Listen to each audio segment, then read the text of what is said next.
Hello everyone and welcome back to my YouTube channel. Today I'm making a slimline thank you card using the adorable little signage agenda images by Mama Elephant along with the slim window dressing die by Mama Elephant. Now I already die cut this die and I stamped out these images. I did this off camera because it was a bit of fiddling, but just to make sure that I was happy with placement I used a piece of acetate where I tried out the placement of the images, and once I was happy with placement I stamped everything out onto my panel. Now for the edges of this panel I decided that I wanted a pop of color, and if I need to decide upon a bright but soft color I always go for the cracked pistachio. It's my favorite distress ink color so far. I adore this color, truly. There are some cards coming up where I actually realized afterwards that I used a lot of mint greens or the cracked pistachio, and I think it's quite funny. Maybe I will have some more feed in between, but just so you know, a little heads up, yeah, that's coming. So here I used the purple tape to mask off the edges, and as you can see for the smaller sides I'm really fiddling a bit and twisting and turning the purple tape because I didn't want any harsh lines where I just went around the side of the purple tape, so I made sure that it was completely going around this card panel inside of the frame. So it also took me a bit to get it off because it was a bit complicated, but it worked out fine. So as you can see with the images on top of this card, this is a one layer card. I am going to add a tiny shadow around each image, but I really wanted to keep this card simple, but at the same time so much fun because we are going to use some rainbow colors, not in the rainbow order, but just those colors, and it will be bright and fun. Also, I wanted to do this coloring for you to give you some ideas to use for these specific animals, because, well, some animals I have never colored with Copic markers, so I had to figure out what I wanted to use as a color. I also didn't want to repeat myself too much in these images. So I hope that this can be helpful for you too if you are looking for a specific color combination. Also, to make it a bit easier, if you like one of the color combinations and you do not have the time to write them down or anything like that, I have all the color combinations onto my blog post, and I link towards my blog post each time in the description box. So you can check out my blog if you want to. There I have the lion, I have the tiger, just everything separately, as well as the colors that I will be using on the signages. So I think that can be helpful if you're looking for some first markers, or if you're looking for a specific color and you like one of these. So already on to the second one. Well, this video has a lot of coloring. Only small images, but different colors, each time taking new markers. So it took me a while, and actually the rest of this video is all Copic markers, except for adding this panel to card base and adding a bit of glossy accent, because, well, who doesn't like it? So except for that, there is a lot of coloring. Also, something that I want to point out, these are small images, which can be a bit daunting if you're new to Copic markers, or just in general, if you just have the brush tip like I have. Sometimes it's difficult to do the details with that. The more you hold your Copic marker vertically, the thinner you can go. It takes a bit of practice, but if you want to, and you have some really small areas that you want to color in, just hold your brush really vertical, and then you really have the option to use only the tip, but really the tip of the tip, you know? Don't know if that's clear, but it's a fact. But I'm also a lover of the colorless blender, so if I go outside the lines, I'm not too harsh on myself. I just take that colorless blender and then I fix those mistakes like here, just because you can. So for this adorable image, the hypo, I don't know the pronunciation, but you know what I mean. Well, I didn't want to use all the same grays, and I already have the koala and the rhino. So just for this one, I thought that it would also be a possibility to use some purples, and I actually really like this one. So I think if I have the opportunity to use some purples, I will try to do it more.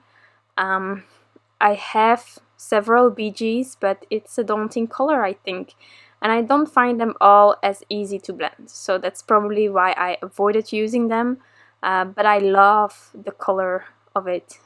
It's not really that bright, it's a soft purple, and that's just wonderful. So for the cat, I reused the colors of the tiger, and then for the spots I used some darker browns. And I'm trying to show you all the markers, because these tiny images, well, it takes a lot of switching between the markers, and it's only a small area each time, so I just decided to put all the markers out there. But a lot of the times I really don't know how I'm going to color or which markers I'm going to use, and I'm just picking them along the way. Now I sort of already tried out some colors to see if they worked with the image, so that's why I can show it like that, but I cannot promise I will show you the markers like this all the time, because it's just a bit random when I'm making cards. So already on my final image, just for the skin tones, well, skin tones is probably also not the right word, but you know what I mean again. So, well, I just try to not have the same colors next to each other, and I didn't think about it when I stamped out the images. Maybe I should have, but I just thought about the images at the end of the word, that they were sort of pointing towards the right, well, to the left if you look from their positioning, but you know. And then the cat, I just loved it, that it was like with the balloons, you could put it a bit higher up. You don't have to, but it's a possibility. So now onto the rainbow colors. So first I have the yellow here. I just started with the one that I thought was the hardest to match with a rainbow color that was bright, and that was the hypo. And then I just thought, well, I am not going to do like the rainbow following thing that we already know. But I do like rainbow colors, so I just thought I'm going to throw them a bit everywhere and just seeing from there. And I really like how this turned out. So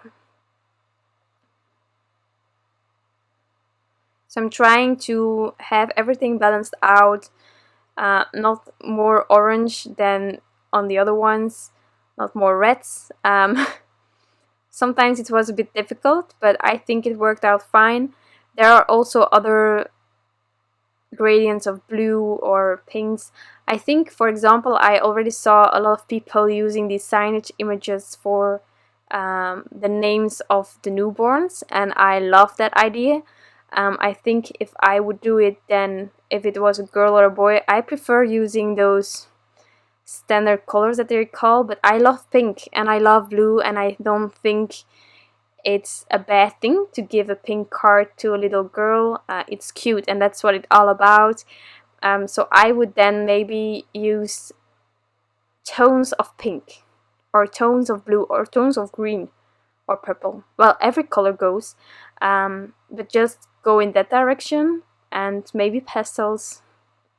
But I think it's a wonderful idea, and I saw already a lot of people doing it, and well, I think it's great.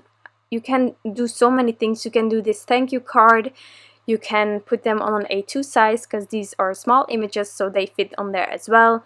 You can do hello friend, miss you, celebrate, birthday, happy birthday. You can do anything with these signage images, and I just love them. Lately I have been buying a lot of my favorite things, and that's my priority at the current moment with my budget for crafting each month. And then I always need to be really strict about the other brands. But this one, when I saw this stamp set, I just had to have it.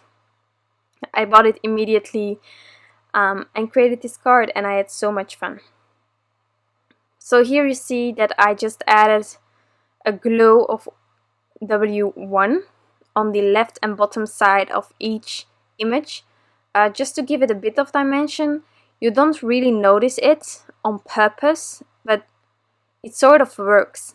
And then when you look closely, you see that there is actually something added to have that tiny feel of dimension. But of course, if you like adding dimension with foam squares and such, you just stamp these images out and you die cut them or fussy cut them.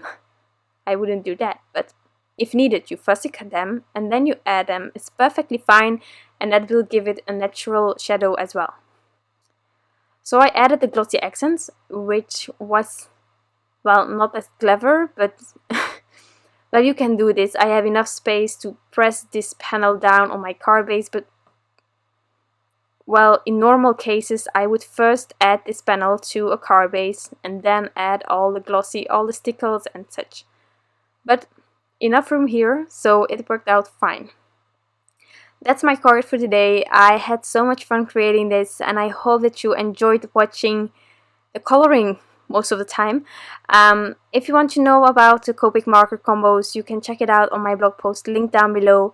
I hope that you have a wonderful day left. Thank you so much for visiting, and I will be back soon with some new crafty inspiration. Bye!